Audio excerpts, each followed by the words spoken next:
ask everybody to stand up. So, Maqam, we're learning Maqam Sikah / Huzam today. I'll talk a little bit more about that detail as we go on. But Maqam starts from the body. Maqam is not an abstraction. It's not a mathematical thing. It's not a scale. It is a physical skill, like dancing or cooking or anything else that we do with our bodies. So I want us to start with awareness of our bodies. So as you're standing, take a moment, take a few deep breaths.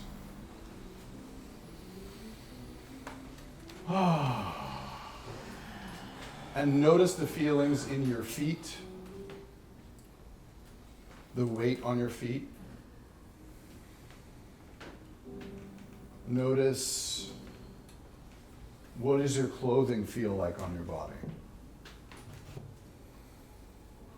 What do you feel on the top of your head? And just keep noticing your breath going in and out. Notice your arms, your legs.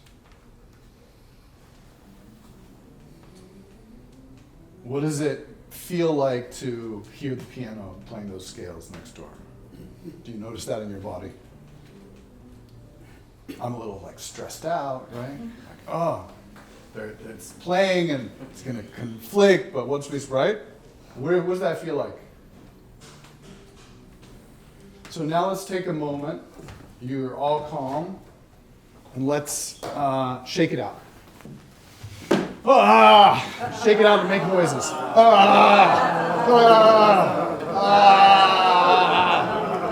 You can hop around a little bit, get your body moving.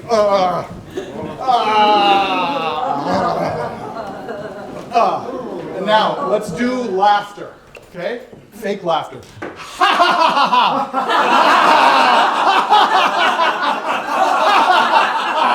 Okay, so when we laugh, we engage the diaphragm. And the diaphragm is crucial for singing. Okay? So again, laugh, put your hand on your diaphragm. Let's do some more fake laughter. And feel your diaphragm moving.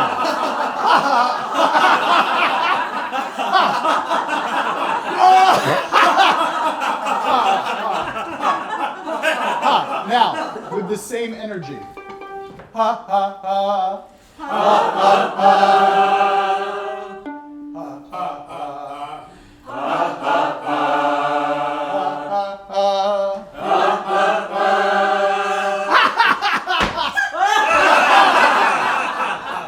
Great. So let's take a moment to calm down again. Go back to feeling your body. What does your pinky finger feel like? What does your big toe on your left foot feel like? The back of your ankles. The breath.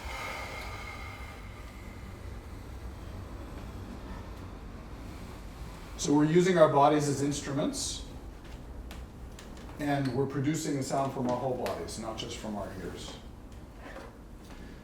So repeat after me. Yelil. Yelil. Yelil. Yelil. And as you sing, also keep feeling it in your body. I felt that in my thighs. Where do you notice it? Yelil. Yelil.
job, everybody. So we've just gone through improvisation, mid-length improvisation in this maqam. I've taken you through a number of different areas. We'll talk about them next, but I want to always start with experience. Experience before analysis, experience before conception. For those of you who are relatively new or fairly new to the music, the more time you just spend listening, it's worth more than time you spend reading or trying to analyze. Listening and experiencing and repeating with your own body so that you get it into your body. Because like I said, this is a physical skill, and so the more you repeat the physical actions to produce the sounds, the more they become familiar to you. I'll give you another analogy. This is a language. Right now we're learning the vocabulary of the language of Maqam, specifically of this Maqam. And when you learn a foreign language, if you don't speak it, you're not going to be able to understand it. Because the act of speaking and using your body to produce the words goes in tandem with being able to parse the words of the language that you're hearing. You can't have one without the other. So you have to produce the sounds in order to understand them. So, let us start trying to analyze this particular maqam. The first thing, whenever you want to understand what's happening in a maqam, is you want to start listening for notes of tension and resolution. Okay? So let's sing a little bit again. Ya leel, ya leel. Ya leel, ya leel. Ya leel. Ya leel.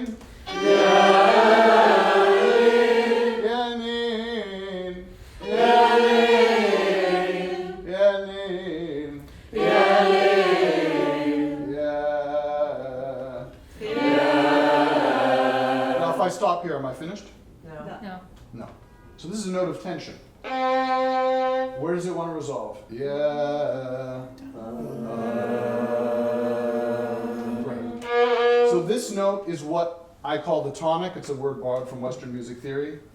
In traditional Arabic language, they'll call this the qarar, the bottom note of the scale, qarar and jawab. I prefer tonic because I use it in multiple places, we see. So this is the tonic is basically the note of attraction, or the note of resolution, right? So if I sing, yeah, yeah, it's unresolved. Also if I go, yeah, yeah, that note is unresolved and it wants to go, yeah, yeah. So this first tonic of the maqam, I'm going to call 1, as in the number 1. Why do I do 1? A lot of people all around the world use different naming systems for scales. Do, re, mi being very common, taken from the West and used in the Arab world quite a bit. We have sargam in India, saragama. They're all equivalent, right? 1, 2, 3, 4 is the same. The essential meaning is that we're giving a name to these notes so we can identify them. But for me, when I'm analyzing maqam and I want to see where is the tonic changing to, the easiest thing for me to understand is the numbers 1. So let's sing some numbers. 1, 2, 1. 1, 2, 1. 3, 2, 1. 3, 2, 1. 1, 2, 3, 4. 1, 2, 3, 4. 4, 3, 2. 4, 3, 2. When I stop on 2, 2 is unresolved in every maqam, right? 2 is always waiting to go down. Other notes have different feelings. 4, 3, 2, 1, 7. 4, 3, 2, 1, 7. Why do I say 7 under 1? Because we consider an 8-note scale. 1, 2, 3, 4, 5, 6, 7, 1. Okay, so underneath the 1 is the 7. So just so you understand why I'm using specific numbers. Not that it really matters. You don't even have to understand English as long as you hear the sound. 1, 3, 3, 3, 2, 1. 1, 3, 3, 3, 2, 1. Yalili, yalil. Yalili, yalil. Yalil. Yalil.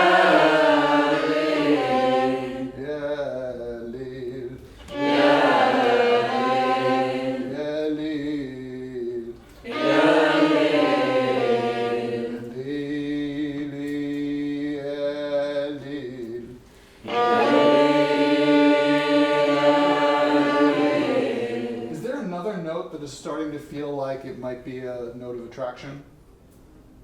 A note that I'm emphasizing? Anyone want to sing a different note? 3. Okay. Sing it before you say it. Is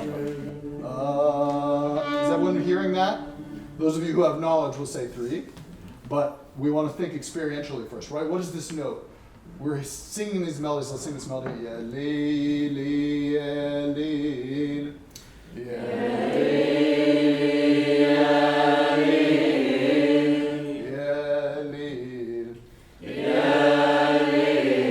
so we're emphasizing also this note. And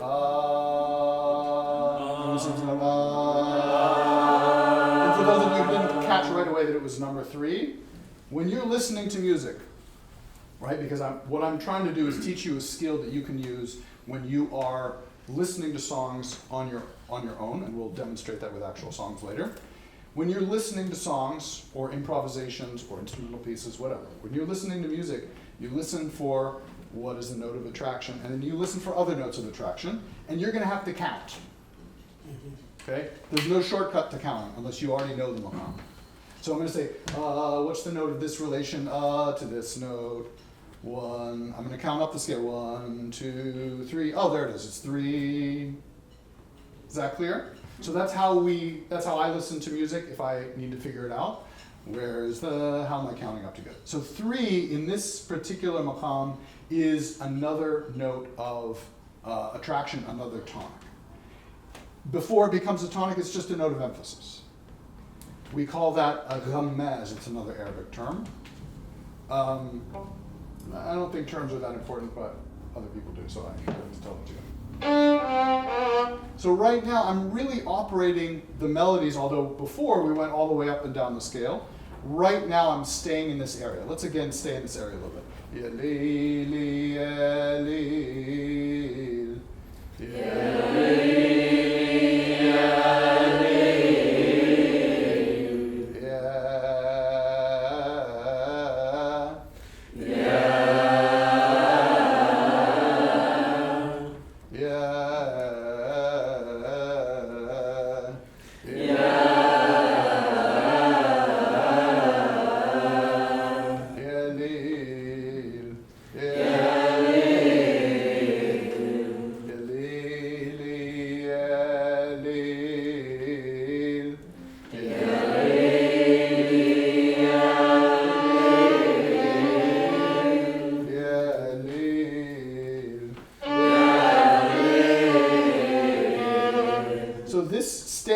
One area, we are expressing what we call in Arabic a jins. The jins in Arabic refers to a part of the scale. In ancient Greek music theory, from which the Arabs derived the word jins, because jins is the Arabized word genus, which was used in ancient Greek music theory. Genus became jins. It was always 4 notes. And the Arab theorists who adopted the theory convinced themselves that it was always 4 notes, and they perpetuated that fiction down to the present time. But if you listen to music, you will hear that of these ajnas is the plural of jins, some of them are focused on 3 notes, some of them on 5 notes. It's not always 4 notes. So it is a fiction, but we still retain the word jins because the meaning is useful to us. It means a kind or a type of something. Right? So this is jins Sikah. Can everyone say jins Sikah? Jins Sikah. And every jins has what I like to think of as 3 different ways of looking at it. The first way is just what are the notes in the jins, right? And these notes that we're talking about are 1, 2, 3. Repeat. 1, 2, 3. But much more important are the notes, because if I just use those 3 notes, I may not be doing jins Sikah. I may be doing something else. It's more obvious if we do one of the modes that's shared with Western music. But more important than the notes are the melodic vocabulary of the notes. And that's what we've been doing so far in the class. Right? This is like a Spanish class. I'm telling you, ¿Dónde es el baño? And you guys are repeating the words and learning the words and remembering the words. Okay? So the vocabulary, you should already start to recognize already in just the minutes that we've had in class so far, remembering and hearing some of this vocabulary. For example,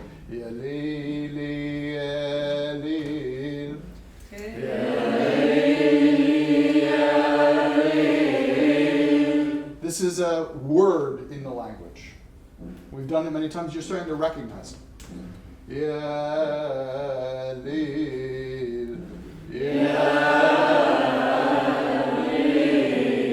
Another word or phrase in the language. When I am making up longer sentences or longer melodies in the Maqam, I'm just combining them the way that I combine words in a sentence. Okay? And think about the words that we have in the sentence. Every word that I'm saying, every one of you understands, right? I am saying the words I am saying the and words. You know all those words, right? But when I make them into a sentence or I communicate new information to you, I'm saying something new that nobody else has said before. Okay? That is how music composition and music improvisation works. We're not choosing every note. We have a large vocabulary of these melody words, and we're creating more sentences from those words that everybody already knows. Okay? So I'm teaching you those words that everybody already knows. So that's the second characteristic of a jins.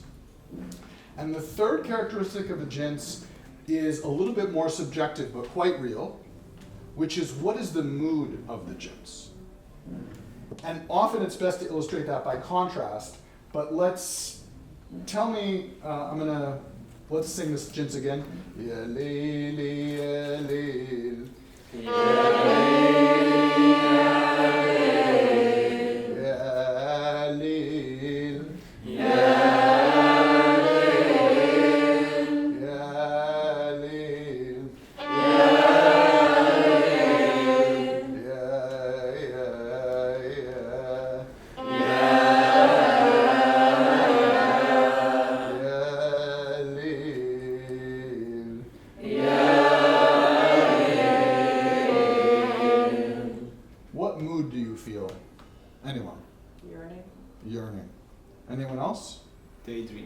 Daydreaming.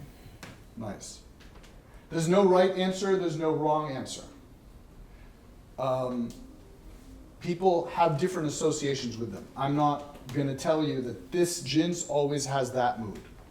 Some people would like to tell you that, but it's not true. But it's important that you associate some kind of a mood with it. And let's go with contrast. So we heard yearning and daydreaming for this one. Now I'm going to change jins. Ya leel. Ya leel, ya leel, ya leel, ya leel,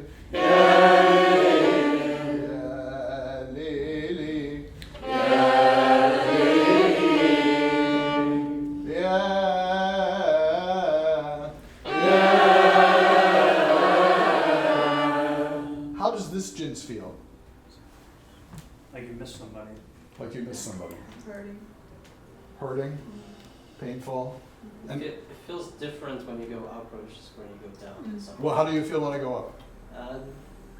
I mean, it feels more hopeful when you go up and more sad when you go down. Great. Anyone else have a particular feeling that came to them in this jins? Yes? No? Yes? Sort of like the tension and monotony of traveling. Yeah.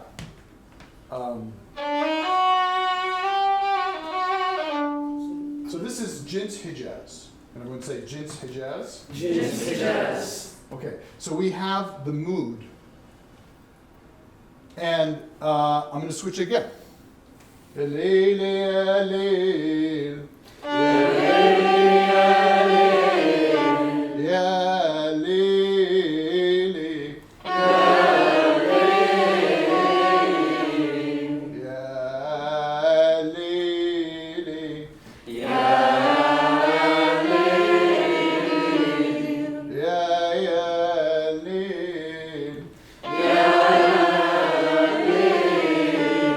What's the mood of this jins for you?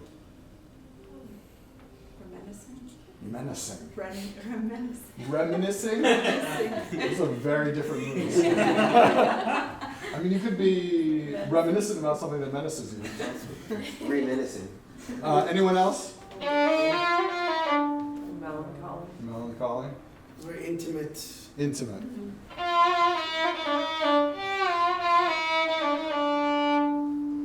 It's raining. It's raining. Raining. So let's, now what I want you to do, take a moment, get back into your bodies, feel your legs again, take another deep breath. The second jins we did is jins bayati.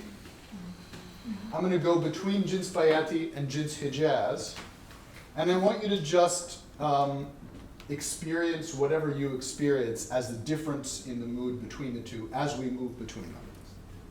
Okay? Ya layli, ya layl.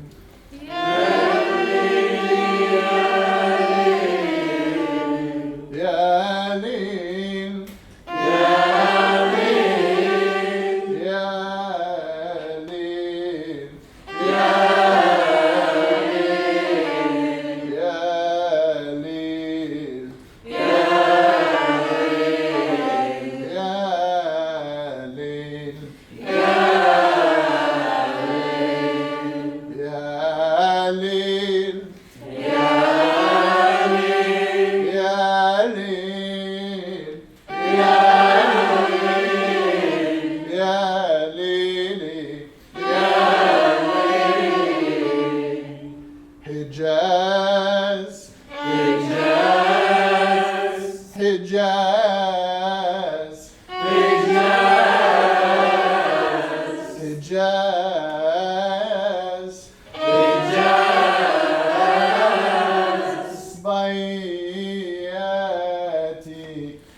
So I return to our, what I call the root jins, the bottom jins, the home jins of the Maqam, right? We were playing between Bayati and Hijaz, and eventually we resolved back down.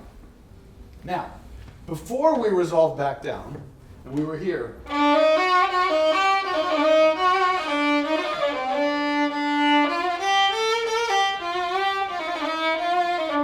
where's the tonic?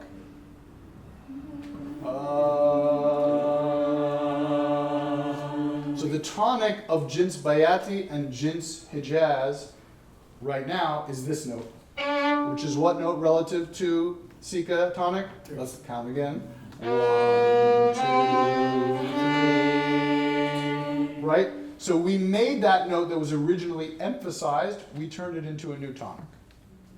Just through the melodic activity that we were doing. So, initially, we were talking about the notes and the melodic vocabulary of jins Sikah. I switched to talking about mood because mood is sometimes going to be the first thing that's going to hit you when you are listening to music. You're going to hear, the mood has shifted, something has changed. Maybe it's in the rhythm. That can change the mood quite a bit. But oftentimes it's in the Maqam. It's these changes from jins to jins. So we talked about mood first, but we can talk about the notes. So I'm going to use the notes relative to 1, 2, 3. So let's sing 3, 4, 5. 3, 4, 5. 3, 4, 5, 6. 3, 4, 5, 6. 6, 5, 4.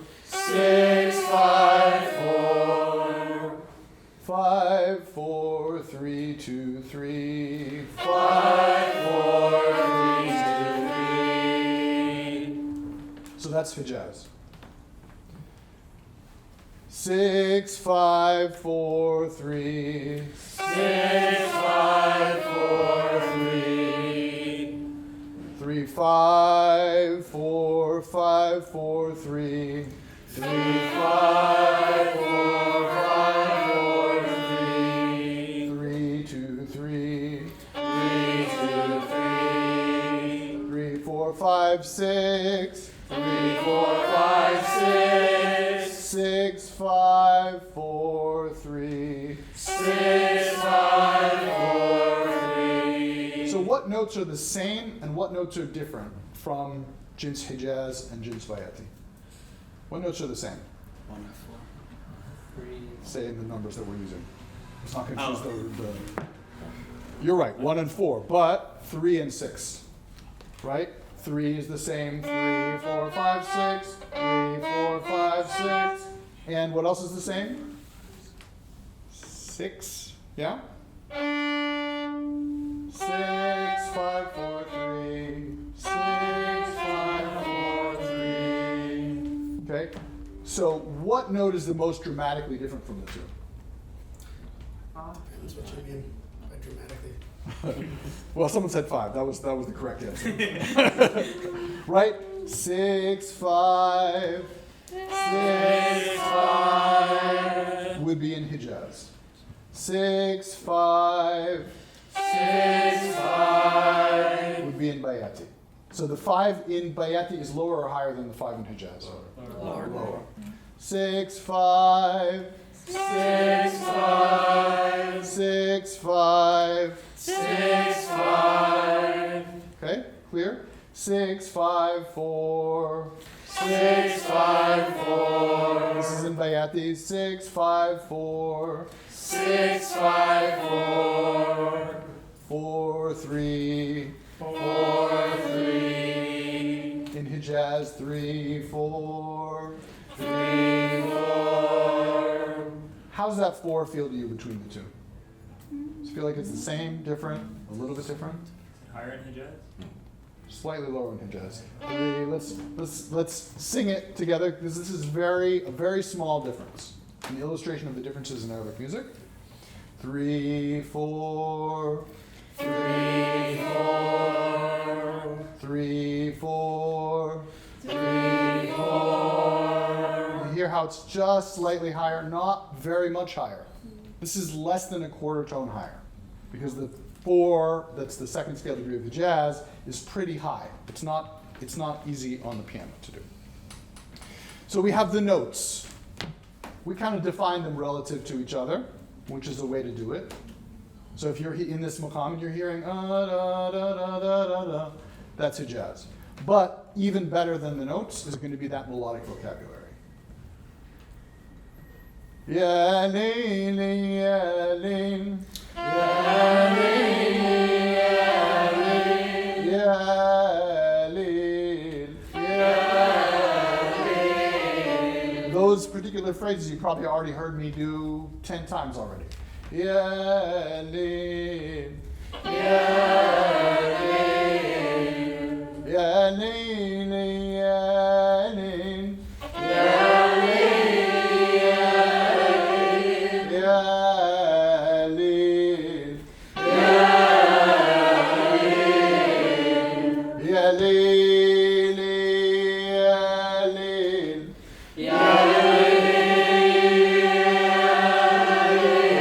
Switching into the vocabulary of jins Hijaz.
octave.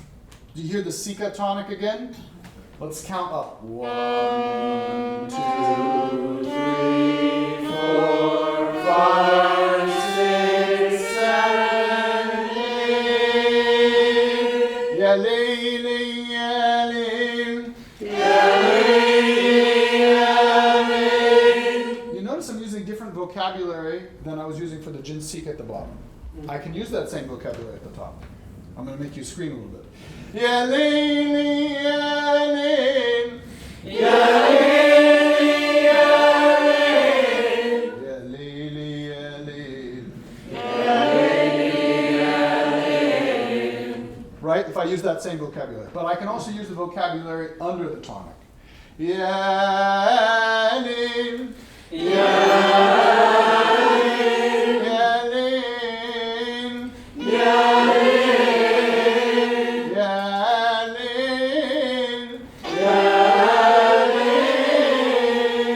6, 7, 8.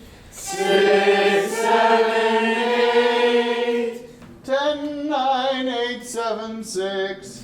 10, 9, 8, 7, 6. Layli, ya Layl. Ya Layli, ya Layl. Ya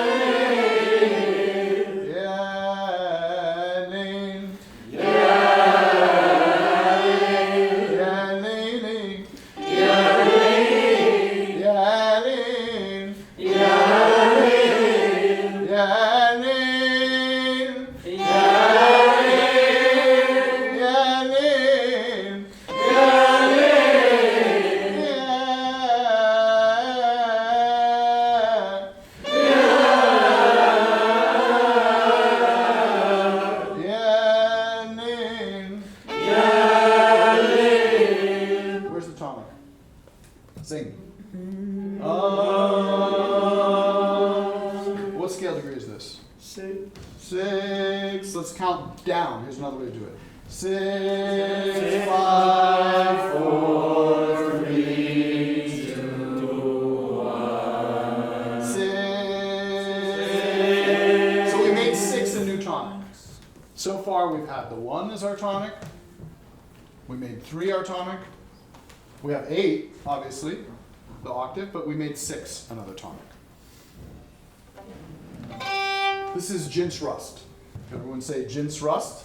Jins rust. Ya Layl, ya Layl, ya Layl, ya Layl, ya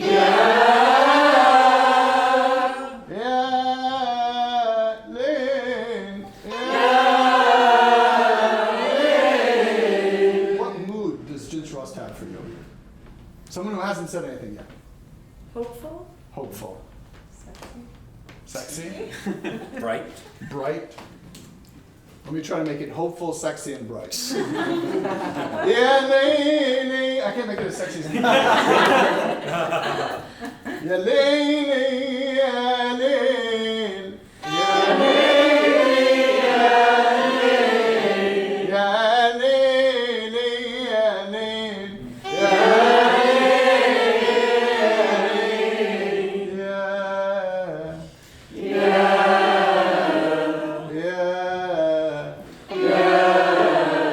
Shift, right? Yeah. Rust, rust,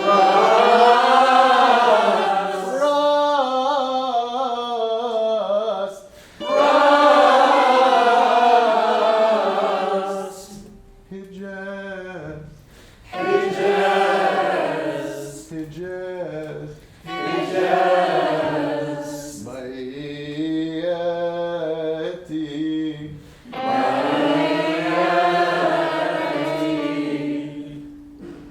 Hijaz Sikah.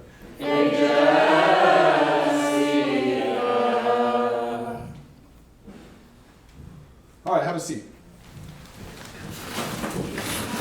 I'm gonna, in a moment or so, I'm gonna play some musical examples for you so we can hear how this plays out in real repertory.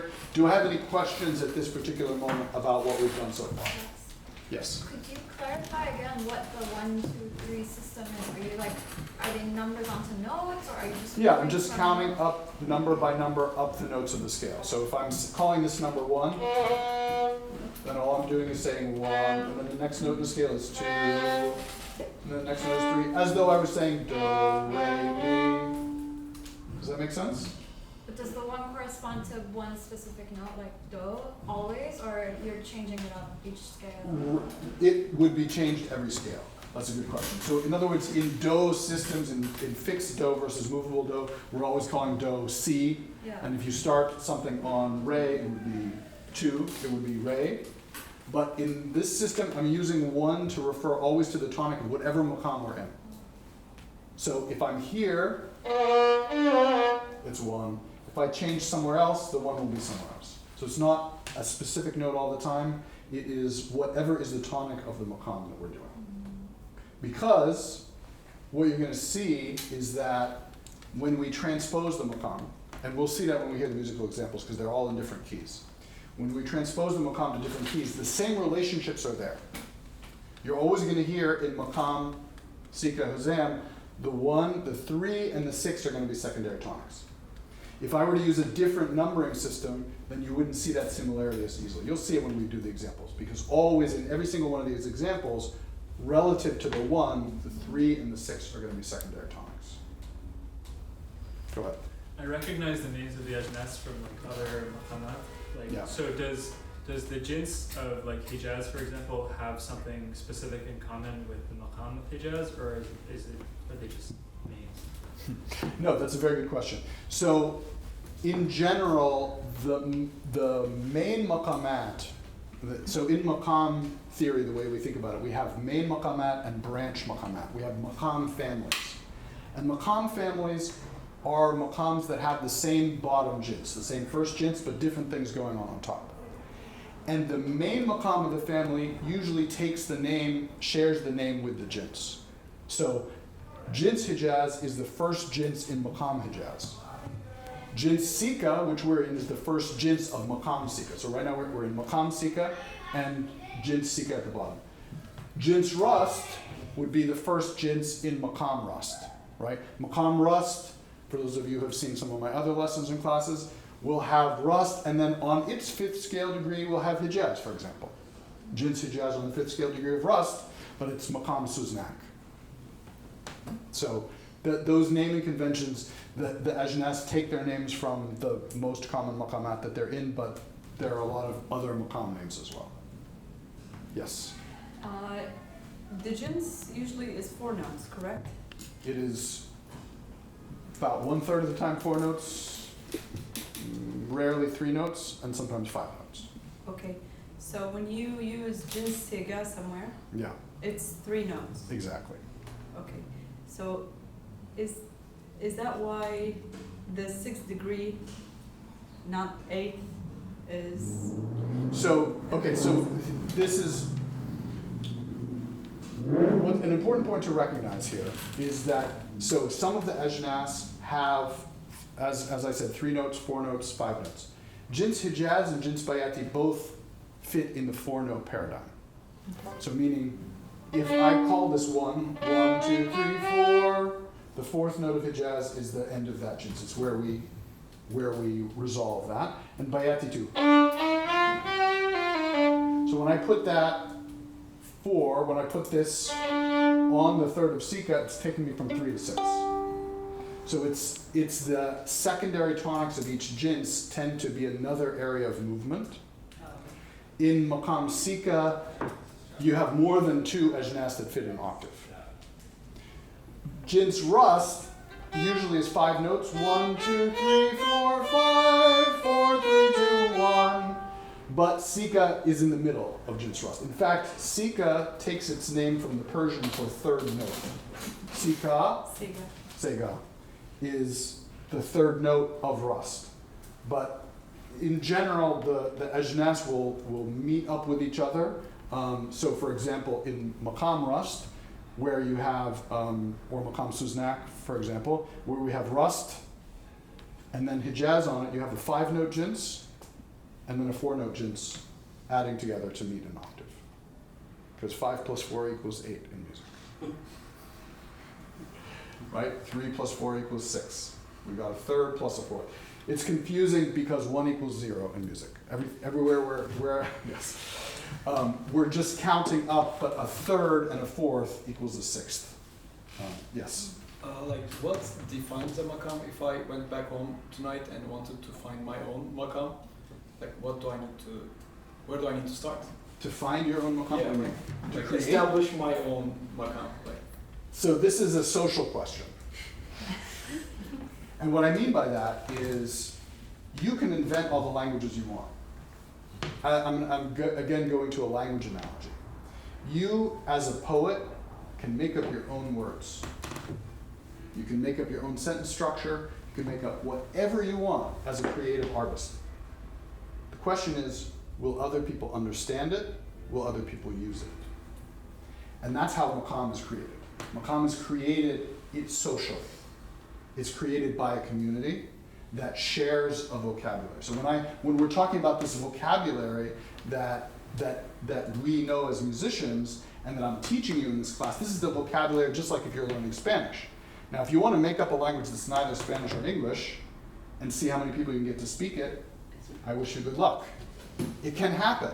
So like Klingon or like Elvish. Yeah, exactly. You can invent, people do that, and all you need to do is get people to speak Klingon with you, and then suddenly Klingon is a language. Okay? The brain is structured to absorb language-like structures, so you can do that, but the question is, are people gonna follow you? And we have examples where I don't really see too many examples of new ajnas being created. There are a few in the 20th century, so I base everything that I talk about not on written theory books. I base everything that I talk about on what I know from oral tradition, which is either a musician that I know has performed it or a recording exists with it. So having what I hear in Maqam, and I've listened to a lot of recordings dating to the early 20th century, there are not new ajnas created, but there are new maqamat. And maqamat are kind of the way that we combine ajnas in different ways. There are new maqamat created, and there are maqamat that have died out, that have fallen into disuse, that exist in theory, where we may have recordings of them from the very early 20th century, and nobody sings or plays them anymore. There are still more maqamat that are accounted for in theory books that nobody uses. I don't know if they exist or not. Just because a theorist put it down doesn't mean that it's real. To me, if a song or an improvisation exists in the Maqam, then it exists. Other questions at the moment? Okay, so let's listen to some musical examples, and I'll demonstrate some of what we were talking about. Yeah, let's start here. أهلي عبرة ورا عبرة والقلب ميت وانتهى صبرا والعين عميت واتضح شيبي يا أهل الهوى بالله دلوني صابر على ضيمي ومغبوني ولا لقيت اللي يدلني. Where's the tonic? So we'll call this 1. 1, 2, 3. 1, 2, 3. 4, 5, 6. 4, 5, 6. Listen to her opening again. So sometimes you won't hear the tonic note first. Sometimes you have to wait for the resolution of a melody, and then okay, she resolved to Sikah. I hear the Sikah resolution. And then you go back, so this is 6.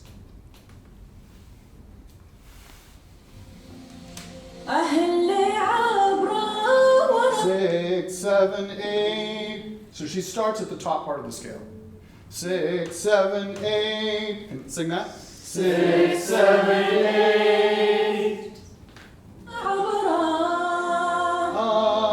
Back to 6. So she's playing in this area between the 6 is the tonic and the 8 is the tonic. والقلب ميت وانتهى صبرا 5. We haven't talked about 5. We will in a minute. والعين عميت واتضح شيبي. Hijaz. Can you hear that? Hijaz. 6, 5, 4.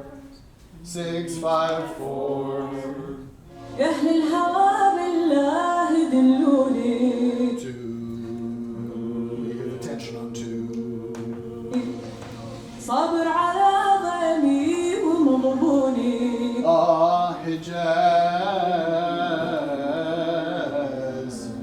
2. ولا لقيت اللي يدلني. Sikah tonic.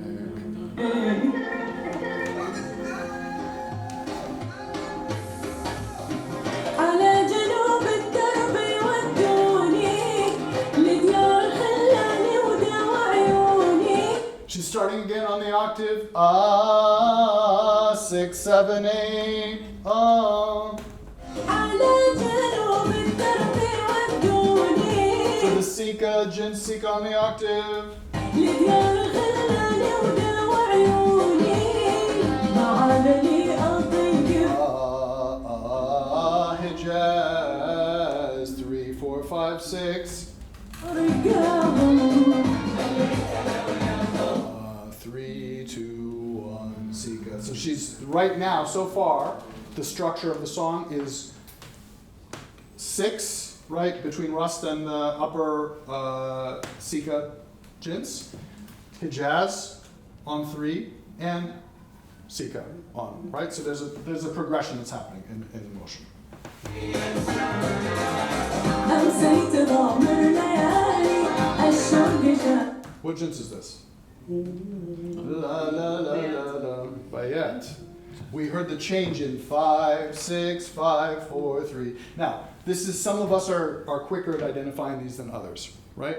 But you heard, Yali. Sing that. Yali. And then she says, yeah, yeah. That's that big change we heard before. So we have now Bayet. 5, 6, 5, 4, 3. 5, 6, 5, 4, 3. لبالي أمسيت ضامر ليالي.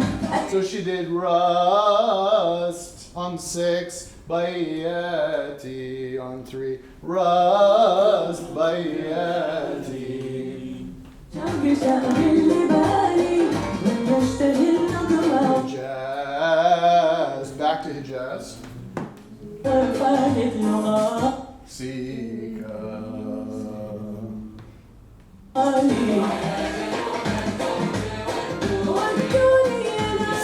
Sikah. 8, ما عاد لي أطيق 6, 5, 4. Hijaz. يا لا لا يا لا لا يا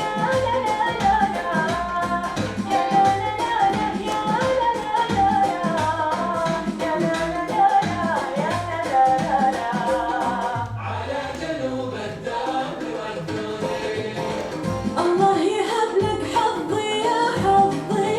Octave. عيني تشوفه ويستقر نبضي. الله يهب لك حظي يا حظي. Hijaz. عيني تشوفه ويستقر نبضي. Rust. أقسم قسم لو ينسى حظي. أستدرج Back to the Bayati. أسقيه ويسقيني وأصله. أستدرج الغيم نجله. أسقيه ويسقيني وأصله. من حبي يا حبيت قومه.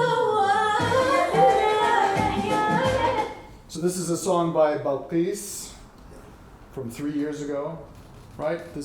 She's a Gulf singer. Oh, she's from Yemen, and Yemen. her father is a very famous composer. So, what I want to show you today is a couple examples of the same sayr. Sayr meaning the direction of the maqam, or this way that we're using these ajnas, from different places. So that was Yemen, Or Oman. yeah. Here's Lebanon.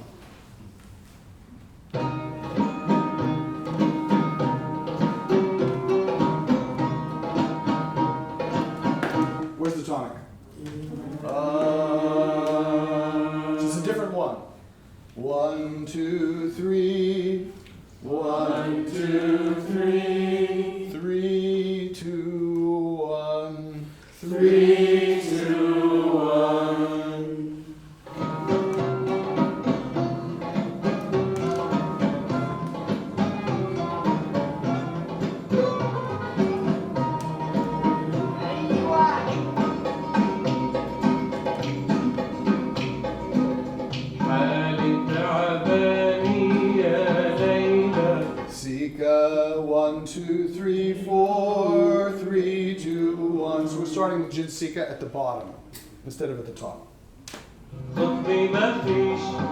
Bayati. I'm sorry, Hijaz. Oh, my mistake. Hijaz. Sing that. Hijaz. What's that? Bayati. So Hijaz, Bayati. Let's sing that again. Hijaz, Bayati. 3, 2, 1. 3, 2, 1. So again, Bayati and Hijaz are on 3. Same that we had in Balqis.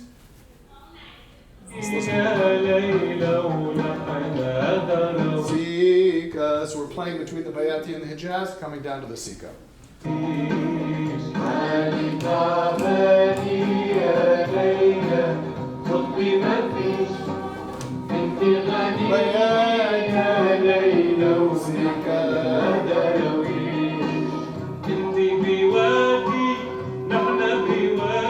So what's that?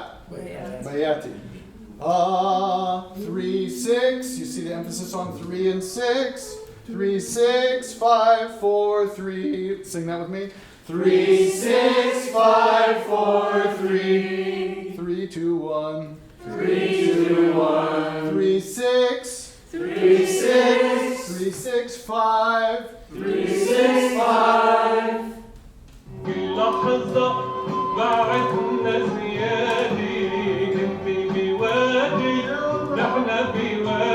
Bayati. Bayati, Bayati, Hijaz,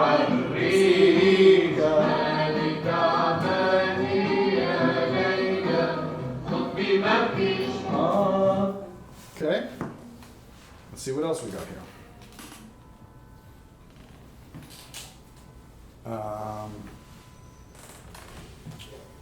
Let's go to Egypt.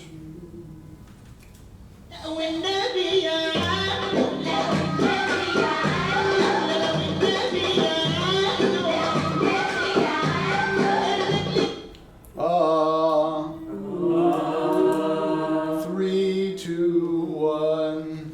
3, 2, 1. 4. 4. Right, in Maqam Sikah, 4 is this great note of tension. 4, 3, 2, 1. It's also the second scale degree of the Hijaz. 4, 3.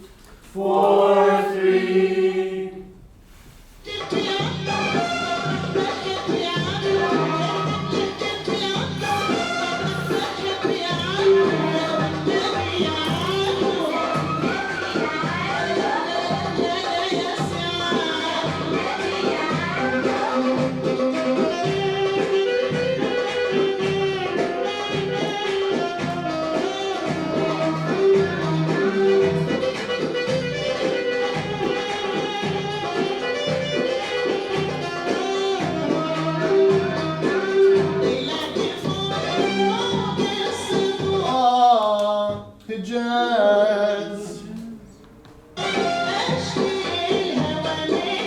Right now she's just between Hijaz and Sikah.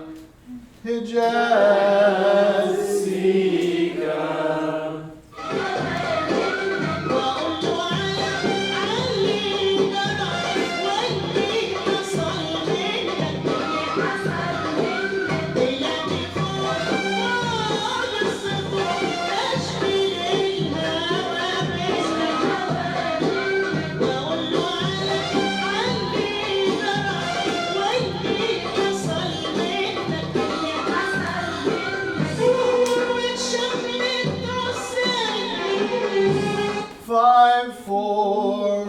Again, I said we'll talk about that 5, but right now we're having more intensification of the Hijaz. 5, 4, 3. Can everyone sing that? 5, 4, 3.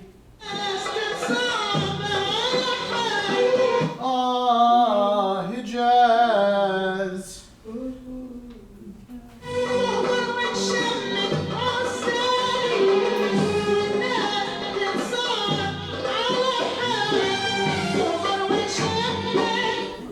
What is that? Bayati. Right, 2, 3, 4, 5, 4, 3. Listen to that transition again from the Hijaz. Bayati. Listen again.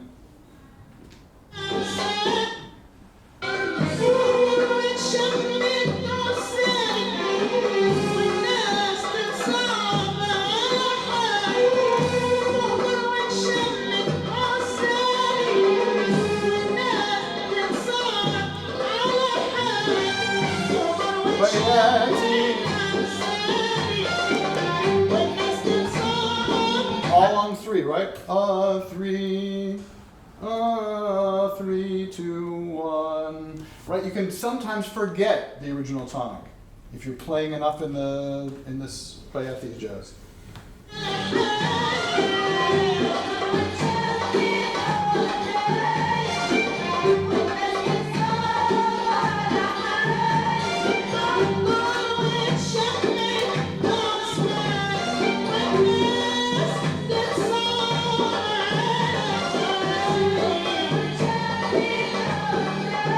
She did a little bit of Saba.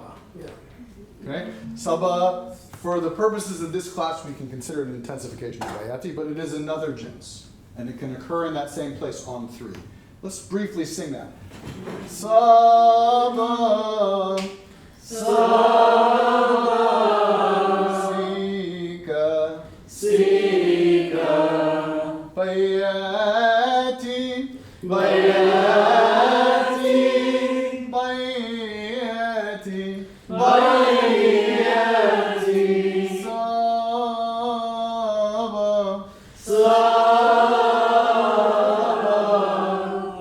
Feels different, right? The mood is different.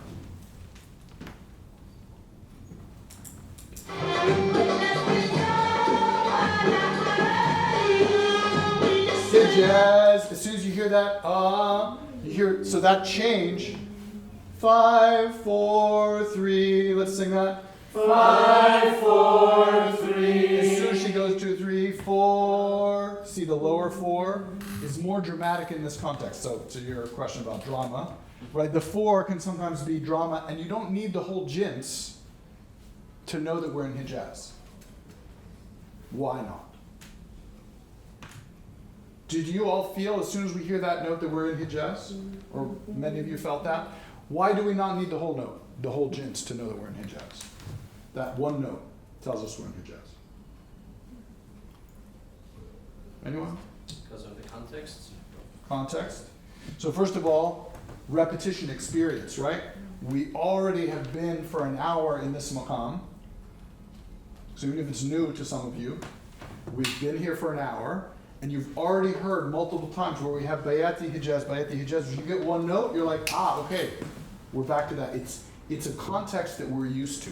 It's like a direction. It's a direction. It is, and this is to the question about, like, can you create a new maqam? Well, you have to get people used to hearing the context of where things change. So if you listen to a recording of Kulthum singing a long song, you'll hear the audience go, ah! Right? Sometimes from one note. Why? This same reason. They know that that note is coming and they're waiting for it. So something else should start to happen for you now. And in particular, I'm illustrating this switch between Hijaz and Bayati on the 3rd scale degree. We've heard it in the Balqis song, we heard it in Joseph Saka, that's Ziyad Rahbani tune. We're now hearing it Fatni Sarhan. I'm going to play you a Syrian tune with the same thing. You start to hear these patterns repeat, and then you develop an expectation. So expectation is the second key to understanding maqam. And expectation is built from repeated experience. There's no natural law. There's no God said that you must move between Bayati and Hijaz, or the physical laws of the universe state that there's a relationship between Bayati and Hijaz. No. It's all cultural. It's all choices made by people. But as soon as choices made by people are repeated and a community hears them over and over again, you start to expect them. Again, same thing with language. People are hearing words, they're hearing the ways that words work together, and those expectations, right, when you have a good friend, you can finish their sentences, right? Because of that expectation. So it's this expectation that comes from repeated experience that gives us the structure of maqam. The structure of maqam is not an abstraction, right? I said it started with the body, but it involves the community and it involves the expectations created in the minds of the people in that community. So what's happening is the maqam structure, when I said maqam's changed, I mean these things changed, these relationships changed. So this maqam exists because these songs are using this structure, and people, then if you know the maqam and you learn the maqam, you don't even have to know what I'm telling you in terms of counting the numbers or the names of the ajnats. If you hear these songs enough times and you start to compose, you're going to follow the same pathways that the other people did, because your ear is already building these expectations in. These are brain structures that I'm describing for you in the minds of practitioners, listeners of the music in the traditional setting. That changes with practice. Why Maqam Hadaya. So one more example of the same pathway. Syria. Oops, wrong one.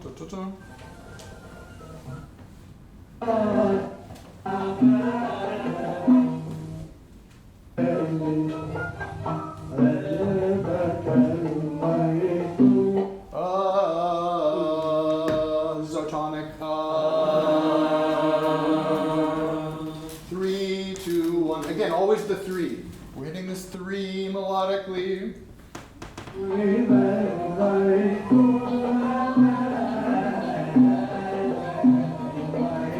2, 1. The chorus is a little.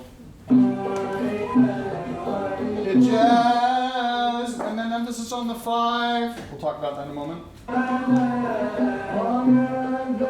It jazz. 6, 5, 4, 3. Everyone sing that. 6, 5, 4, 3.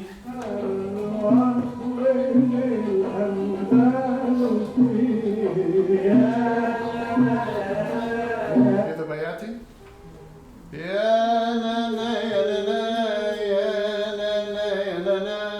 Let's listen to the transition from Hijaz to Bayati again.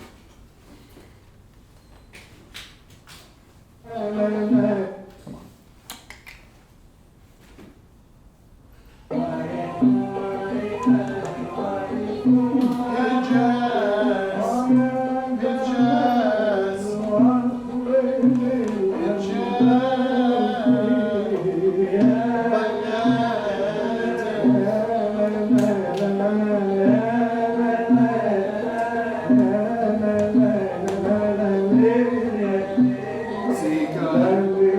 Second verse, same pathway.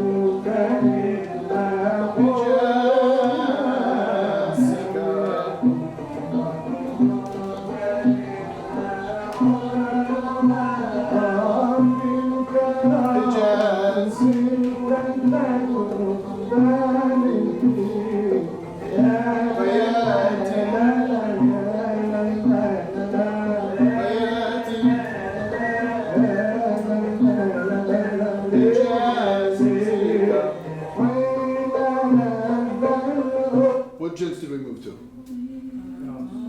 Rust. On 6. 3, 1, 2, 3, 4, 5, 6. Right, we didn't hear that in several. I gave you several examples from Balqis and Fatmi Sarhan that didn't use the rust. Sorry, Balqis used it. Fatmi Sarhan and Joseph Sucker didn't use it. But here it is again, rust again. We have Bayati and the Hijaz and the rust, right? You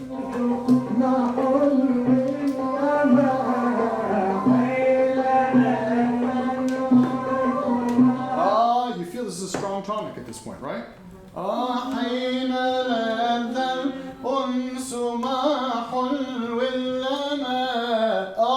You almost forget the Sikah, but it's still there.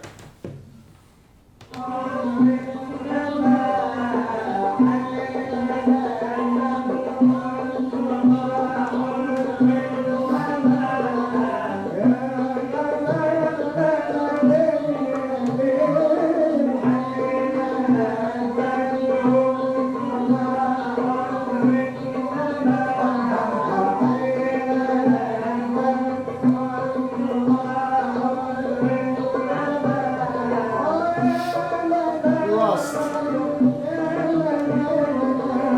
Hopeful, sexy, whatever.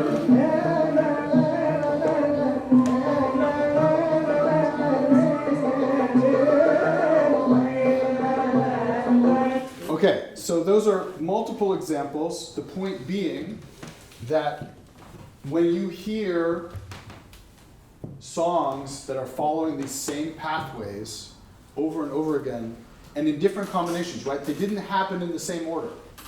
We didn't say, I'm always in Sikah, and then I'm always in Hijaz, and then I'm always in Rust. No. Sometimes we started at the top. Sometimes in the song Hali Ta'bani, the verse started with the Bayati. Sometimes we start at the bottom and move up to the Hijaz and then the Bayati. Sometimes we get the Bayati first. So there's no one order in which it has to happen. If you've seen my book, or if you've seen the way that I've shown some of the videos, I represent a maqam as a network of ajnas, as a possibility of lines moving back and forth, because you can follow multiple pathways, but the mental expectation is that you're going to get those specific ajnas in any given maqam. Yes? So like the feeling that of like surprise that might come like during a taqsim or something where like it goes maybe where like you didn't expect, is it because it's like making some kind of pun where it's like it's setting itself up like this ajna, this jins seems like it would be like the lowest one in some maqam, and then it turns out that they're playing like the highest one, like, For example, and that's a bit abstract, but let me kind of make it a little bit more simple. So again, the other pole of expectation is surprise. And so I want to make a connection to aesthetics for you here. Because if you get what you're always expecting in a piece of art, how are you going to feel? Bored. If you're surprised all the time, what are you going to feel? Confused. Okay? So there are, let's put it this way. Within each maqam, there are certain ajnas that you are always going to get. They have to be there. And in Maqam Sikah, Huzam, the Sikah has to be there. Obviously, it doesn't have the identity without that. The Hijaz has to be there.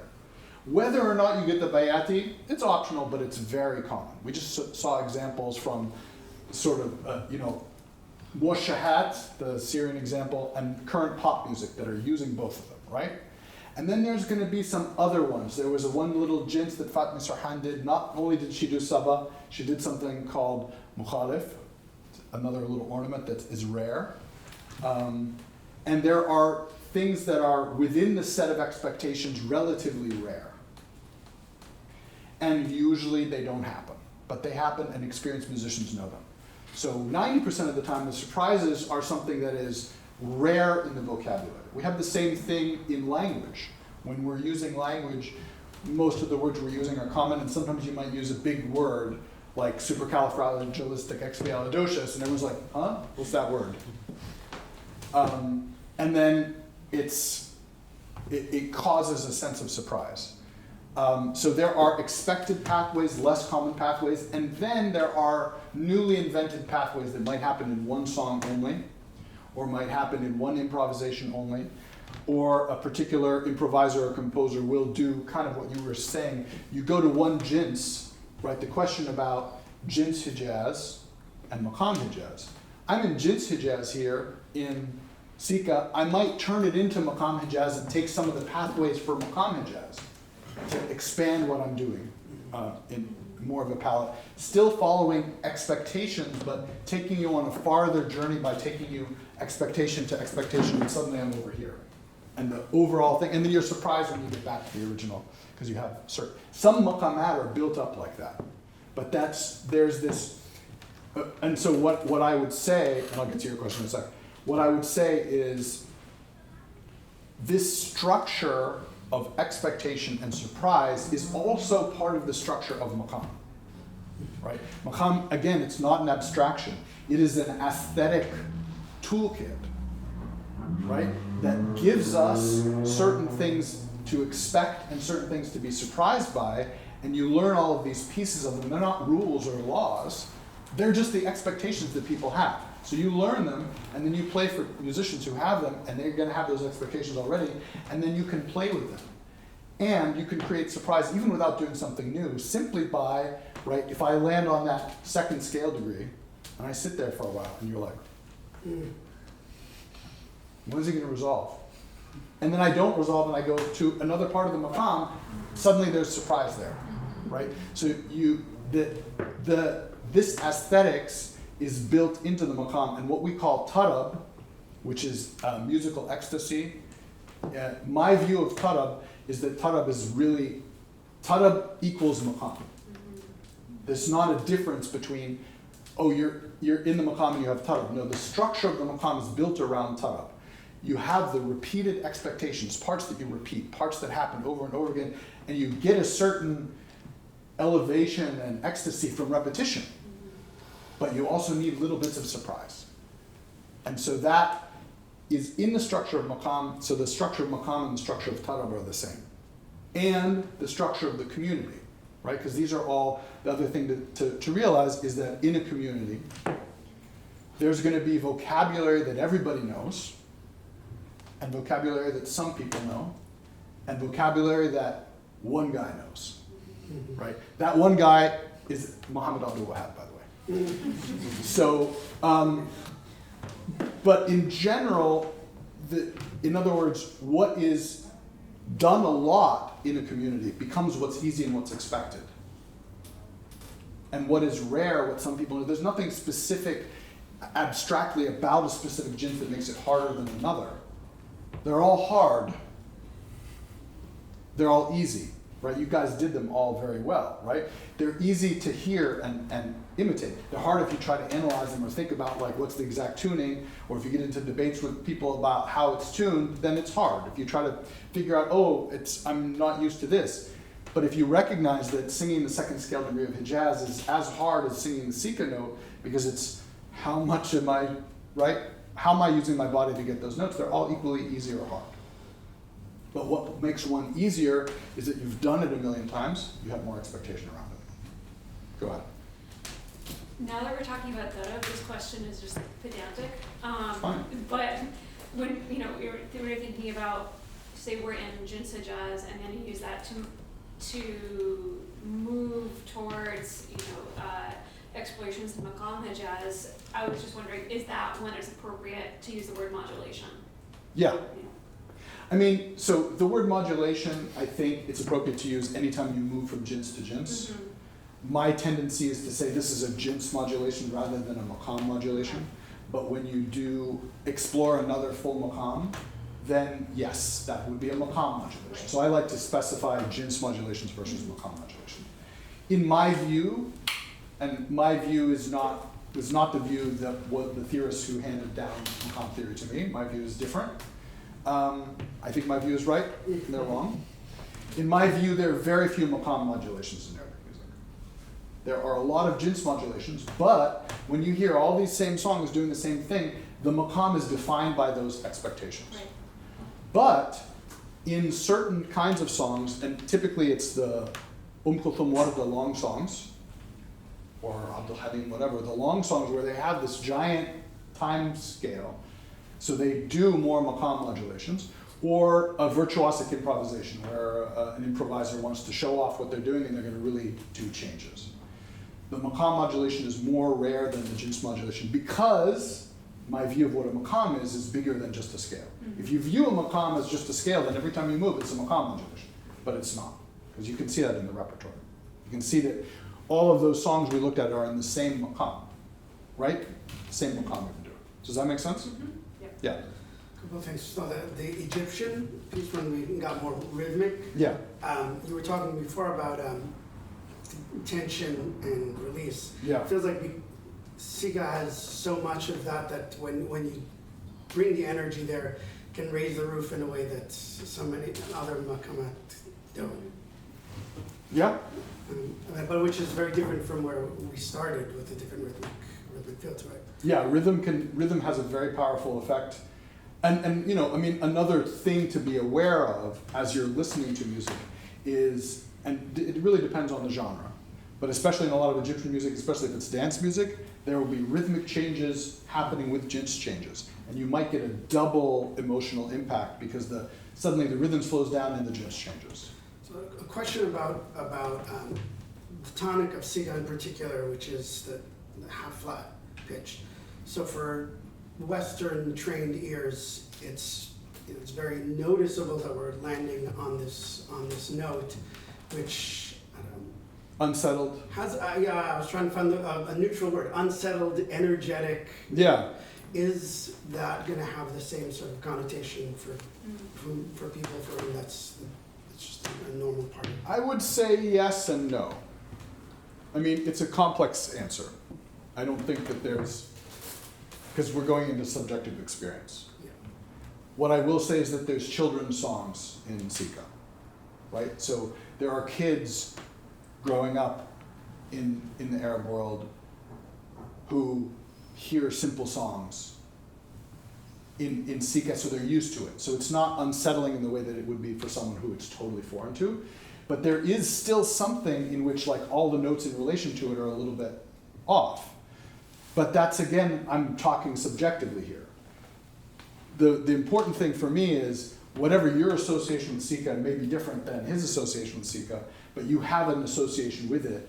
And for everyone here, when you hear the jins change or the maqam change, your whatever your associations are, the relevant, the salient point is the change, is what's happening. So there was another question over here. No? All right, let's sing again. I do have Oh yeah? Talking Okay. about Muhammad Fawzi, the Heaven Lady. Children. Oh, is that one in Sikah? Yeah, maybe. I don't know that one very well. Let's get up and sing again.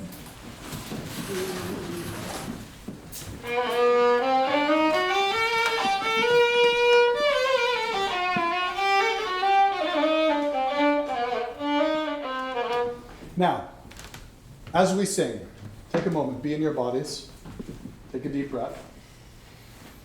What I want you to observe as we go, and I'm not going to necessarily identify now, right? We spent some time thinking theoretically through it. We're going to sing through. I'm just going to follow where my impulse goes and improvise. But I'm going to try to create tension. And what I want you to understand is this resolution down to Sikah comes after we've had some drama. So another way to look at it, and when I teach belly dancers about Maqam, which I've done a few times, I don't really talk too much about, the tunings or the identities of the notes, but that they and anyone can hear the mood changes from jins to jins.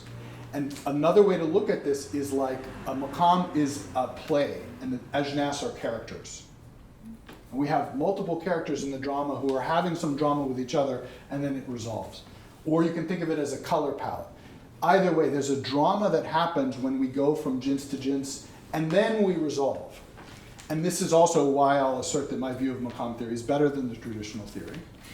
Because when you understand that all of these are part of the palette for one Maqam, and then you realize that a Maqam has this built-in dramatic structure, like that dramatic structure wouldn't exist if the Maqam was only one scale, right? But that structure is palpable. So I want you to, as we go, as we sing through it, feel like, oh, when am I expecting something to change? Are you expecting my change before I make it? Maybe you will. Just try to have that experience. Ya Layli, ya Layl, ya Layli, ya Layl, ya Layl, ya Layl, ya Layl, ya Layl,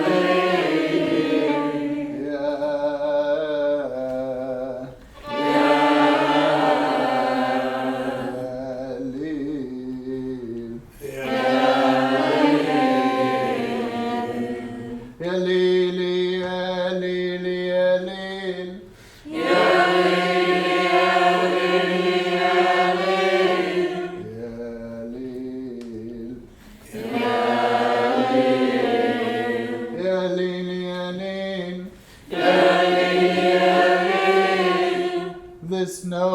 scale degree as this note? 3. 1, 2, 3, 4, 5. It is the 3 of Hijaz. If we were Hijaz, 1, 2, 3. It's also the 7 of Rust. 7, 8. This 5, how do you feel about it? Ya layli, ya layl. Ya layli, ya layl. How do you feel about it? Does it feel stable? No. Feels It's like very charged. there's something, it's very charged, right? Now, I'll be frank, anything that purports to explain this is this because of this is a lie. Okay? Everything that's happening is arbitrary, and the only reason for anything is cultural expectation. Okay? However, if I try to make up an explanation for this note, it has multiple layers of tension because it is this third of Hijaz. It's the 5th of Sikah. 1, 2, 3, 4, 5. And it's the 7th of Rust, leading up to Rust. So it could go up, it could go down, it could go all the way down. It's a note of strong tension, and it is a very specific melody within this maqam. So I call it a jins. Even though it doesn't really have its own real tonic, it is a note of emphasis. I just call it the 5th scale degree of Sikah, as a specific jins that occurs only within this maqam. Now the thing is that a lot of other ajnas, typically almost every other one, will occur in multiple maqamat. This one only occurs in this case. You could say it's not really a jins, you could say I'm making it up, but it is an area, and a song that we didn't talk about. إن كنت أسأت في هواكم أدبي فالوسمة لا تكون إلا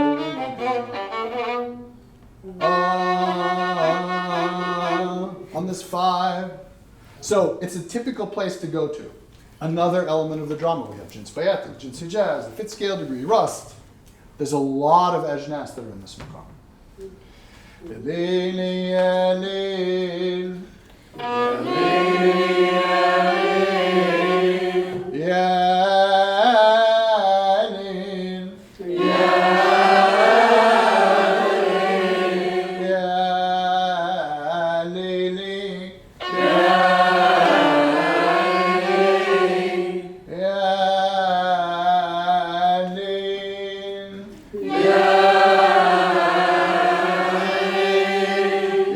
layli.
I hinted to you that I was going to go resolve on the Sikah, and then I brought in the Bayati, right?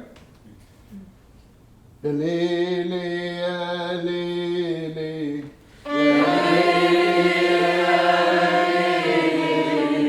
ya layli, ya layli, ya layli,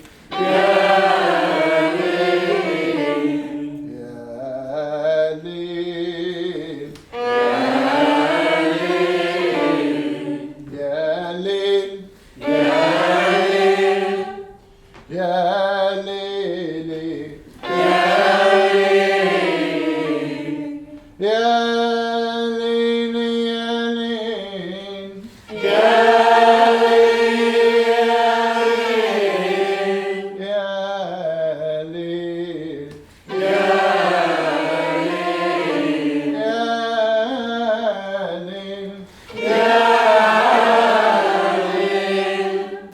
jins am I in? Yalin, yalin, yalin, yalin. What jins is this? Nawand on the 6. Okay, this is the question you were asking about, my friend. Nawand on the 6. We didn't talk about this yet. No, we didn't. We didn't talk about it. Okay? What's its relationship? How did we get there? From the bayati. Bayati. Bayati. Nahawan. Nahawan. In Maqam bayati, you expect Nahawan on the 4th scale degree. So what I'm doing now is I'm taking the jins bayati and I'm turning it into Maqam bayati. Okay? Ya leel, ya leel, ya leel, ya leel, ya leel. And I still can get back to the Sikah, right?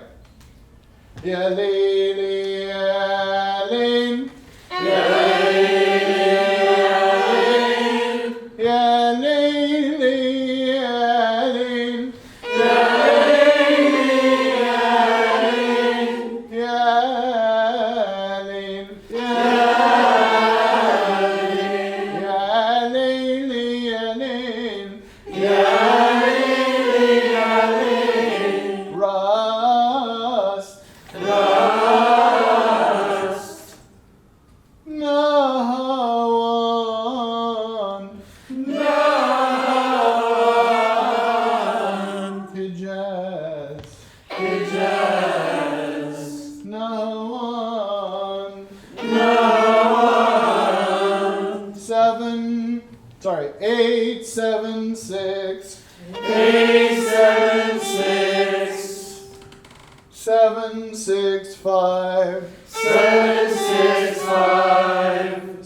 Hijaz is also Maqam Hijaz. So I'm bringing in this Nahawan that has a relationship to Maqam Bayati and Maqam Hijaz, and it fits very nicely because it's on the same tonic as the Rust. It's expected, there's an expectation if you hear Bayati and you hear Hijaz, you're expecting that Nahawan. So you see how the layers of expectation get built. Within Sikah you expect Bayati, and then within Bayati you expect Nahawan. So I can get to Nahawan, right?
Take a seat.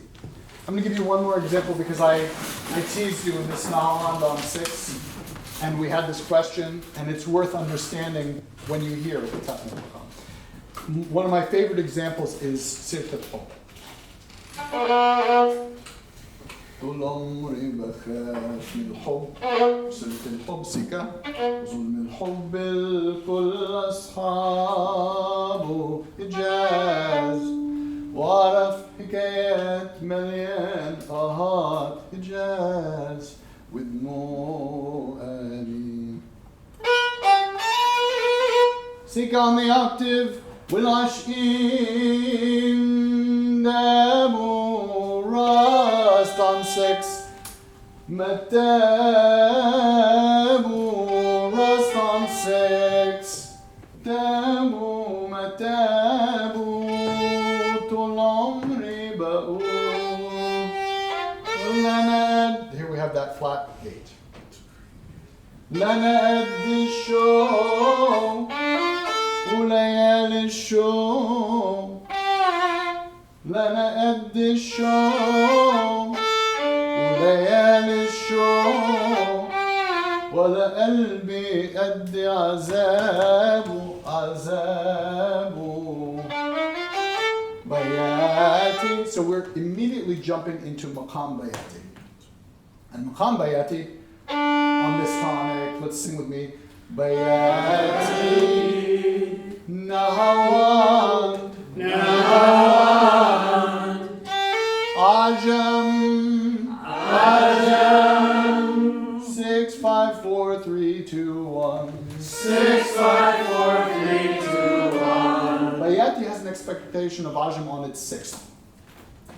يا حلو يا مسليني Ajam 6 5 4 3 2 1 غلبني الشوق غلبني Ajam on 6 is expected in Bayati. Okay, but this isn't really 6. This is 8. Because this is not really 1, this is 3. 3, 4, 5, 6, 7, 8. So let's sing this scale coming down. 8, 7, 6, 5, 4, 3, 2, 1. 1, 8. 1, 8. It's not an octave, right? It's a quarter tone off of an octave. Why is that note there? It's not crazy. It seems crazy only if you're like, oh my God, it went so far away from the Maqam. No, he just drew Maqam Bayati out to its full extent. And again, this is, Sirt al-Hub is the advanced class in Maqam. Okay, Sirt al-Hub is like one of the peaks of Maqam creation by the Hamdi. And it's this Bayati because the way that it plays out in the course of the whole Maqam. But what happens, and I'm going to continue. طول عمري بقول لنا قدش بعجم لنا قد الشوق وليالي الشوق ولا قلبي قد عذابه عذابه وقابلتك انت. Now we're really in Ajam. لقيتك بتغير كل حياتي معرفش ازاي حبيتك معرفش ازاي يا حياتي. We're really in the Ajam. It's a tonic, right? This is our tonic. Here we are on this tonic. من همسة حبي لقيتني بحب.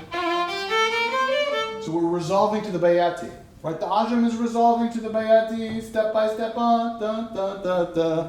The Bayati tonic, you hear that? من همسة حبي لقيتني بحب. لقيتني بحب وادوب في الحب. وادوب في الحب وصبحي وليل. So this is 3, 2, 1.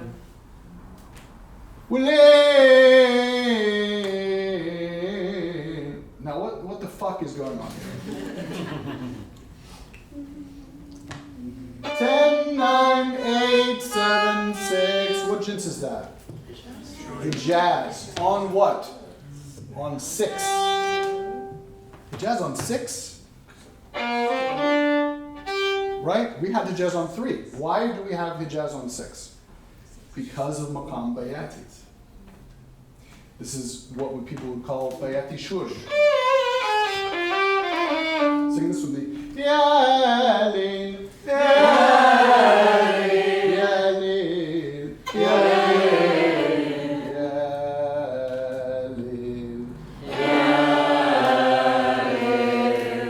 in this maqam, which we would call, Maqam Sikah or Huzam, Hijaz is dominant on 3.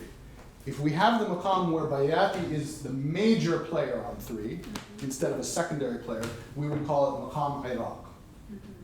Okay? In Maqam Iraq, we're now developing the Bayati. So in this Maqam Iraq that the song is in, the tonic is B half flat. Well, actually, she sings it on G half sharp, but B half flat for us today. We have a B flat in the octave, and we have a B natural in the octave.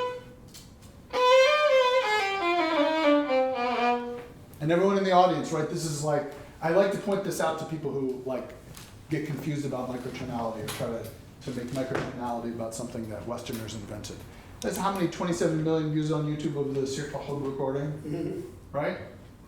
The most popular microtonal piece in the world. And the octave is not the same note as the bottom. Why is it comprehensible to listeners? I already gave the I just made Freudian slip. I gave you the explanation, which is that it's expectation. The expectation, the knowledge of the maqam that listeners have. So this is a bit of an invention, it's a bit of a stretch, but it's not a stretch that defies expectations. It's a stretch that is built on expectations. The expectations of maqam bayati within the context of maqam sikah. So those sets of expectations lead the listeners to be like, oh, I'm just dreaming, oh, I love this ajam. And the listeners won't analyze, oh, that's the same tonic as whatever. They don't care. But their brains understand what's happening because they know these expectations, and you can fool people with these little subtle tricks by moving the maqam around. So, to summarize, right? The maqam comes from the body, is produced by the body, creates expectations through repetition in a community, a shared vocabulary, and that use of expectation and surprise of the shared vocabulary is what gives rise to musical ecstasy. And it's all one continuum, right? The maqam doesn't exist in only one person. The maqam exists in the bodies of and the minds of the community because minds are physical. I want to remind you of that, right? We're talking about creating synaptic connections, physical connections in your brain. It's a physical thing that is happening to you as you learn this, right? So the physicality of maqam exists at the level of the individual body and the bodies of the community and the exchange between them. And that's what maqam is, and the ecstasy comes from that kind of like playing with that structure in a group. You can't really have tarab by yourself. You have tarab when everyone sings together. Final questions. All right, we're going to sing one more time. Just stand. Really quick. Yalin, yalin, yalin, yalin, yalin, yalin, yalin, yalin,